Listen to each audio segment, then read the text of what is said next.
הרביצו לי, ואחד רב עם השני, אחותו, עם אריאל, ומאור רב איתי, אני רבתי איתו, ואני רבתי עם נתנאל, ונתנאל ריב איתי.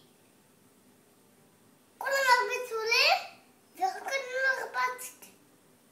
לא עשיתי להם שום דבר, והם הרמו על הידיים. וחוץ מזה היו עוד ילדים בגן שרבו היום? לא. כולם רבו אותי. ומאור ואריאל רבו ביניהם כך. הם חוזרו. והבנות? גם הריבו. מי רבה עם מי? אז אמא, הם כולם מרביצים לי, אני לא רוצה יותר לבוא לגן הזה.